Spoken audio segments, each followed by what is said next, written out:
Hey, what's up you guys? It's Joey. Today's video is going to be all about divination. That was a weird way to say all. And for those of you Harry Potter fans out there, no.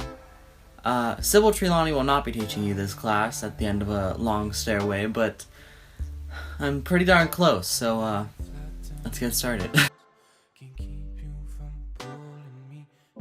So, as with all of these videos, I want to start off with the definition of what divination is. According to Google, divination is the practice of seeking knowledge of the future or the unknown by supernatural means. The seeking of knowledge of the future. So that's why Sybil screamed whenever she saw the Grim in Harry's cup. It's all coming back around. Anywho, on the real note, guys, divination, at least in my pagan beliefs, is that it is the gaining of knowledge from a higher power or an inner self. But my belief is so unstable, it's like one of the Kardashians.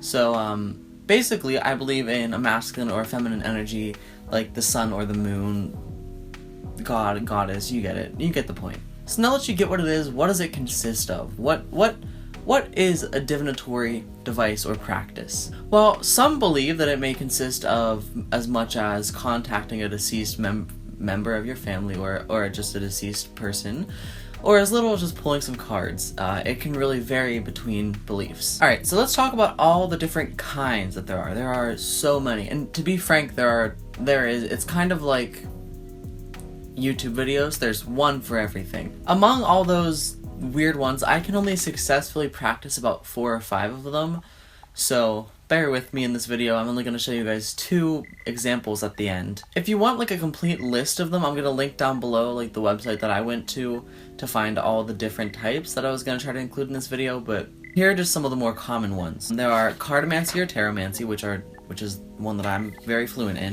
Pyromancy or smoke and flame reading. I don't ever do this one, I've never tried it, maybe I will one day. Auramancy or aura reading, scrying, palmistry, rune reading, I don't know what it's actually called, pendulum work, tassiography, which I'm good at, spirit boards or Ouija, and mediumship. So like you hear these words, but you don't really know like what they consist of. I mean, some of them there was like other words for, like tarot decks and that kind of thing, but let me give you a brief description of what all of them are, because I feel like it's easier to know which one you want to do or which one you feel like most comfortable with if you know the description. Pyromancy is the practice of pulling tarot cards or just regular cards that symbolize different things in life. They have different pictures and symbols to symbolize different events in your life, whether it be past or future. They can be laid out in specific spreads to get more specific answers, so you can do a past, present, future, or even more complex, and so complex as a specific day. Pyromancy is the practice of scrying or looking into a flame or smoke to let your mind interpret pictures. They would interpret these pictures for insight into the future or the past. Scrying is the practice of looking into something for pictures to appear or symbols or hallucinations to appear. Actually, pyromancy is scrying, and the most common scrying method that people would see is a crystal ball. Palmistry is the practice of examining the faults in someone's finger to depict and interpret the course of someone's life. Rune work is the practice of reading an ancient alphabet in a certain way to depict either the future, the past, or the present, and they're usually carved into like stones or antlers or wood or plastic or anything kind of like natural. Plastic is natural, but you get the point. Using a pendulum, at least for me, is using the energy within the pendulum or without the pendulum, right within myself or without myself, to divine or gather knowledge based on yes or no questions. Tassiography is the practice of recognizing symbols in wet, clumped together tea leaves and using that to interpret the past or the present or the future.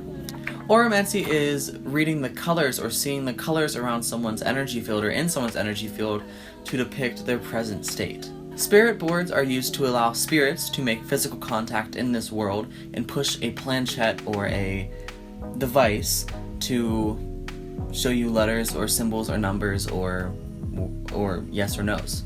Mediumship is the practice of contacting a deceased member of this world and divining knowledge of either the future, the past, or the present, whether that be the past of someone else's life or the past of someone of your own life. So yeah, I can actually only perform like 5 of them, some less than others, but surely able. Those 5 are tarot, tasseography, runes, pendulum, and mediumship. As far as taromancy and tasseography, those are the 2 that I'm most comfortable with, but I've been practicing taromancy for over 7+ months, and then tasseography for the past like 5 or 6, so those kind of go hand in hand together. As far as runes and pendulum, I've only ever used runes and pendulum one time, or not one time, a few times actually, and they've always been right. So I mean, I'm able to do them, I just don't often do them. In mediumship, there's been a few instances where I would get signs from spirit, and I would ask a question in the physical world, and it would manifest, and it would be right. And sometimes I would get names in my head, and I would ask someone about a name, and they'd be like, yeah, that's my deceased, blah, blah, blah, blah. So mediumship isn't quite on the table yet, but I'm going to try to work on it. So each method is kind of the same as far as how the gaining of knowledge happens. Usually there's a question mentally or verbally. Just as far as tarot goes, I think you could ask more panned out questions, kind of like show me the next year and pull 12 cards. And in pendulum work, you kind of just ask yes or no questions, so it's kind of more of a personal experience, not really like kind of like, I don't know how to explain it, but it's more of it's less broad than tarot. I'm not gonna go too in depth with all these because let's face it, that's Harmony's job. I love Harmony so much. So you may ask, Joey, what do I do with this newly gained knowledge? Do I just keep it like my mom does my first grade artwork?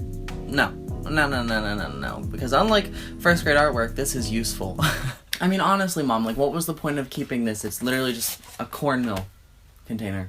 And again, as a pagan, I don't really believe that there's some hillbilly or some big old macho guy sitting up on a cloud watching us or playing us like some Monopoly shoe or something. I kind of believe that we have a life and we pave the road that we walk, and we have the choice whether to lay the next brick or to, okay, there's a fly. Did you just see that? But all in all, we don't follow a syllabus. We don't follow a set outline or a synopsis or anything like that. That's just in my eyes, my opinion. If you don't like that, I'm sorry. But whatever. So what I would do is I would take the information and act on it. If it's good information, take that and thank the universe or whatever higher power you pray to, because that's good. Thank them for what has happened and thank them for allowing you to live.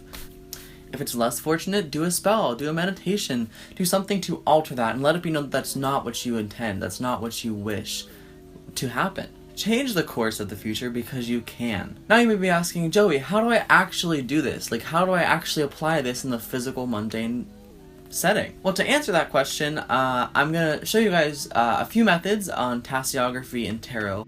Tarot. So there are 2 ways that I tend to read tarot. The P3 method. Take the cards and ground yourself. A well-connected deck will only take a few seconds to connect to, but if yours is new, take a minute and establish the connection. Always make sure that you are calm when the reading takes place, because this can tamper your reading if you're not. If need be, place some crystals and candles to bring the ordeal to center. I don't always do this, but usually I do. Now, shuffle the cards. I shuffle many different ways, so do whatever the hell you want. Some people do the hover method, where you hover your hand over each card until you feel a spike in the energy. Sometimes I do this, and sometimes I just ask them to be quick. Select 3 cards and place them down. These cards can be at random, or these cards can be the top 3, bottom 3, any selection that you'd like. I place them face down so I can feel their energies as I reveal them. Once the cards are flipped, read them left to right in this order: past, present, future. And voila, the training wheels of tarot. Now, a little harder, the 8-card spread. The first card should go in the top center, and this is the theme. The second card goes to the left of that, and this is the past. Below that card goes the third, and this is the present. Below that, the future. The 5th card is the course of action, and that goes below card 1. To the right, from the bottom up, goes influence, hopes, fears, and outcome. And yes, I did learn this from Harmony. Now for tasseography. Find a teacup that is appropriate for the reading. My cup is shallow and wide. It should be completely white on the inside. You'll also need a white saucer. Put some herbs or the tea of your choice in the bottom of the teacup and pour some hot saged water over them. It doesn't really matter what type of tea you use unless you're using the reading for a specific purpose. Stir the cup and start thinking of your questions and visualizing answers. Sip the cup until there is only a little liquid left at the bottom. Take your non-dominant hand and swirl the cup 3 times counterclockwise. Dump the leaves onto the white saucer. Let it there for about a minute. Try to push some of your energy in it. You can either use your 2 fingers on the back of the cup or just your head. Personally, I like to tap the back of my cup. It allows our energies to be in tune. And in old traditional gypsy witchcraft, they did this as if to wake the cup up from its sleep. Pick the cup up and begin your reading. There are 3 ways to read the cup, at least that I use. In every way, you must identify symbols. Your intuition will show you what the symbols mean, or you can look them up online or an index. The first way. The handle must face you. The right side of the handle represents the future. The bottom of the right side represents the near future, the closest to you. The top, distance, the farthest from you. The left side is the past. The bottom left is the recent past, being the closest to you, and the top is the distant past, being farther from you. Method 2. The leaves at the bottom of the cup are the distant future, and the closer, the nearer future. Method 3. Do the same procedure as the first and second method. Groundbreaking, I know. Now, read the cup from the left of the handle to the right. Directly to the left of the handle is 1 month from now. Directly above the handle is 6 months from now. Directly to the right of the handle is 11 months from now. On the handle is the present.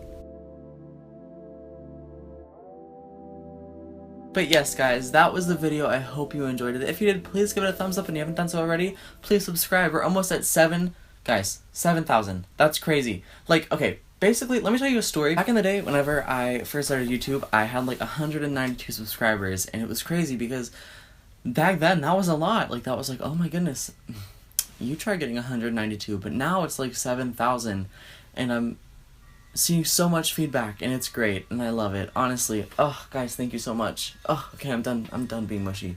Anyways, guys, yes. My name is Joey, and I'll catch you in the next one. And remember, stay happy, hippie. Goodbye, guys.